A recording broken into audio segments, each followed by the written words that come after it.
is Elke Rubach in another episode of Community Spotlight. And as you know, in our world of financial planning, we discuss with our families what meaning they want to give to their wealth. There's a level of affluence in some families where they start to question whether they have more than enough to for their family and then to share with their community. But they're not clear as to what to do and how to do it. So today we're going to talk about a topic that is really near to my heart, philanthropy, and what better way to do so than bringing two of the top experts in the world, I would say, comfortably, to talk about philanthropy in the Canadian context. So I have here with me Hilary Pearson and Michael Alberg, directly from Berlin. Michael, far and dark. But I'll let you guys introduce yourselves. Thank you for making the time. And Hilary, please tell us a little bit about you. Okay. Thank you, Elke, and thank you for the opportunity to participate in this and to talk about philanthropy, because that's one of my favorite things too. I have just spent the last 20 years in the world of philanthropy, and in particular the world of family foundations. I ran a network for family foundations in Canada called Philanthropic Foundations Canada. So it's a member association, and it has family foundations of all sizes and right across the country.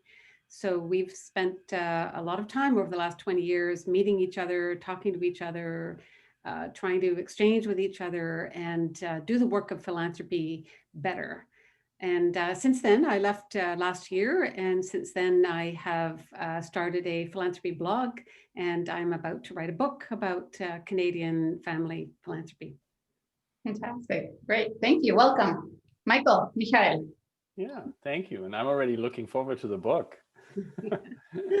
Yeah, so my name is Michael Alberg-Seberich, and as Elke said, I'm based in Berlin and Potsdam in Germany. And I am one of the founders and managing directors of Wider Sense, which is a philanthropic or a consultancy for that gives especially advice to companies and foundations, and that includes also sometimes family foundations on their philanthropic strategies. And yeah, it has turned into a passion of mine, and some people would claim I'm a philanthropy nerd. So I'm also looking forward to this conversation. And you also have a book, so we're getting there. So let's get started. Hilary, in your experience working with philanthropic families, what are the motivators that might serve to initiate a conversation about structured philanthropy, particularly between generations in a family? Yes, well, this is probably the time for me to say the thing that I hear all the time in philanthropy, especially in family philanthropy, which is that every family is different, and therefore every family philanthropy is different. There's a lot of diversity in the field, even though the structures might seem similar. So a family foundation might seem similar in terms of how it functions, but the motivations that bring families together around a table to think about their philanthropy in a structured way, as you say, can be very different, and it can be generational, certainly. So often in a family business in particular, where you have different generations of a family working together, you might have younger members of the family saying to their parents that they want to do something together that is using the family's resources through the business, but actually giving back to the community. You might also see this in the case of a transition where a patriarch, a leader, a first generation founder of a business decides they want to step back from the business, but they don't want to let go. And they also want to still be involved with the family in some connected ways through a shared purpose.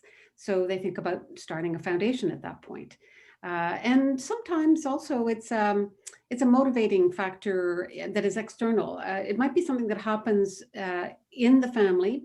Someone unfortunately has an accident or becomes ill, and you want to do something about that. Or the family has an experience together. They go on a family trip and they're motivated by something they see. They go to a country outside of their own country, and they see a situation that they want to do something about. And that becomes a motivating factor for them when they come back and they want to sit together and talk about what they can do. So there are a lot of different factors. Interesting. So when we work with families, we don't tell them where to give, and in our world, it's more, reassuring that there's enough to give and how to give it, and be clear about the best way to do so. But Michael, in your experience, you were in Canada and doing a fellowship, and you learned probably more than anyone. What's happening with the next generation? What are the expectations of the next generation, especially millennials, when it comes to family philanthropy, or in Canada? Yeah, well, the good thing about millennials is, at least when we talk about millennials in that kind of a situation, that they have a lot in common around the world. But the key thing definitely is that we see that is a generation that is a lot more interested in impact. Meaning they're really asking the question, so what does this really achieve? And they are also often interested in different kinds of approaches. So for instance, they may find the bricks and mortar approaches of their parents in regards to hospitals or other institutions a little bit more irritating, and they will ask for instance, something like impact investing. So they will also look for different things that are not directly philanthropic. They will try to create with their money, also help to develop social businesses that may also have a financial return, but have a tremendous impact. So they're looking for entrepreneurial solutions sometimes. And what we see also on both sides of the Atlantic is that they may be a lot more interested in advocacy and really getting involved, something at least in the pre-political stage, which in the end is also political. And you can see that especially with topics like climate change, but also refugees have been a really big issue, I think, in both in Canada and in many European countries. And they've really drawn the next generation into this field. Yeah. And where do you start, Hilary? Is there a good starting point for a conversation with families and about their philanthropic impact, or how do families explore what they want to do or the philanthropic difference they want to make? Yeah, that's a very interesting question too. I find, and I've worked with a lot of families and families that have up to 3 generations potentially talking to each other. I find the best way to do it is to talk about shared values, because families can focus more on their differences than they can on their shared values.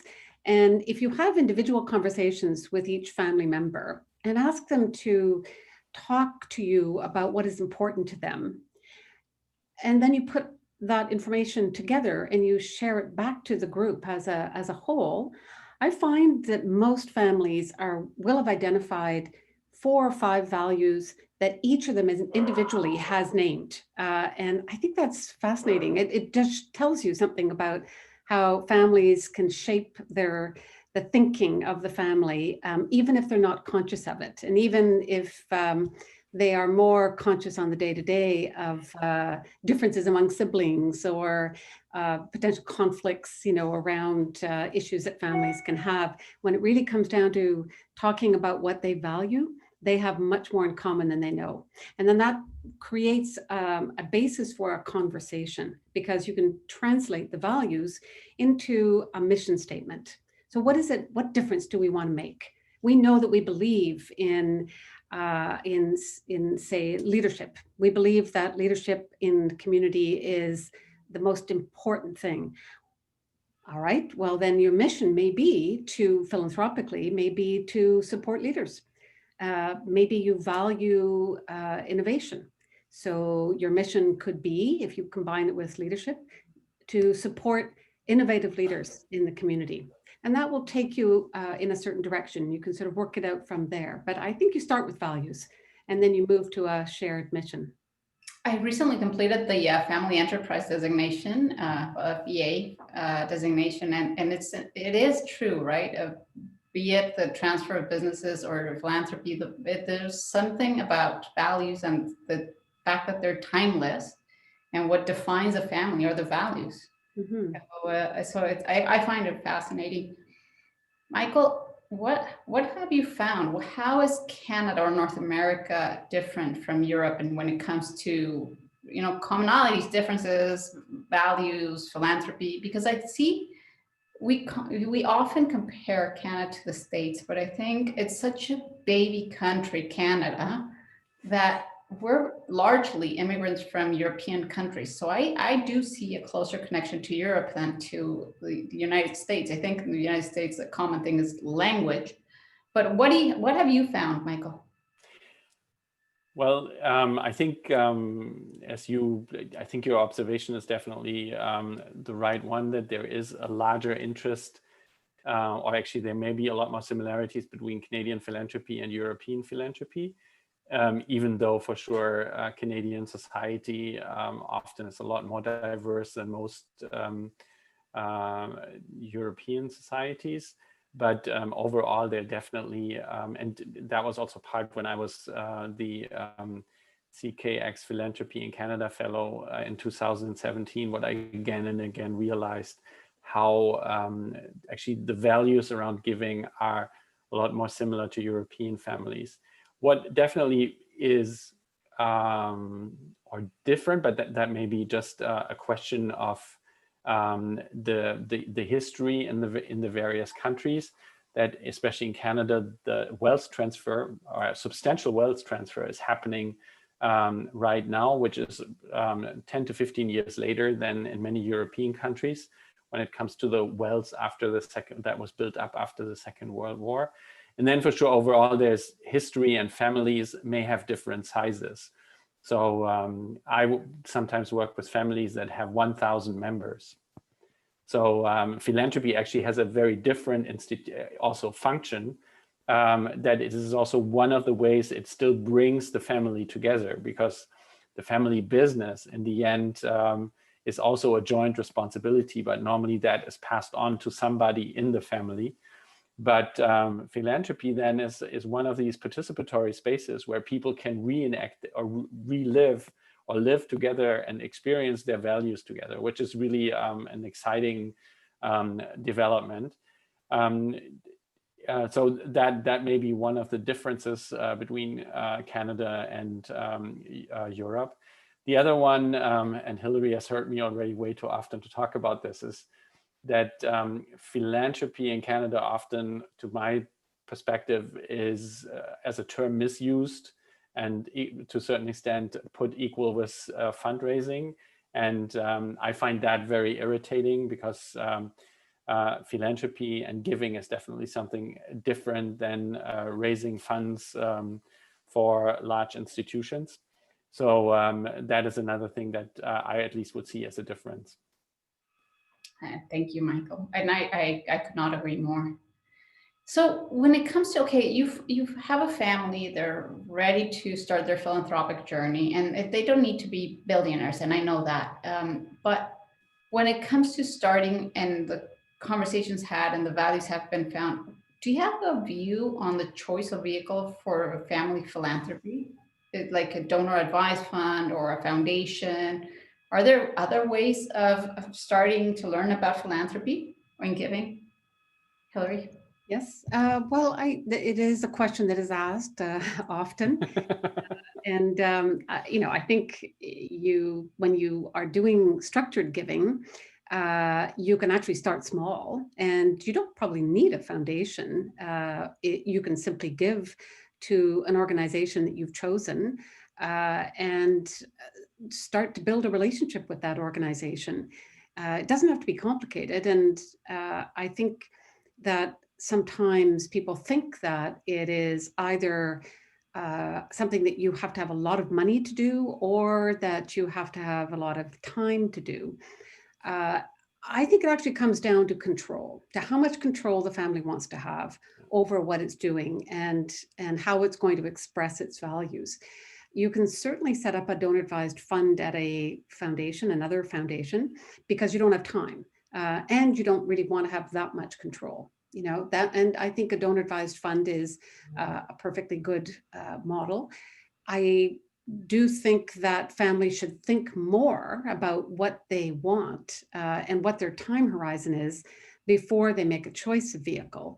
And the time horizon is important because you can give on an annual basis, or you can set up an endowment. And when you are setting up an endowment, or you're setting up a fund that is going to be held for the long term, whether by yourself or by another foundation, you are saying that you are in it for a lengthier period of time. A lot of families will choose that because indeed that's exactly what they want. They want the family to be joined in a philanthropic enterprise that will last over a period of time. It doesn't have to last forever, but for some period of time longer than a year, at which point you are going to be setting up something that has an endowment.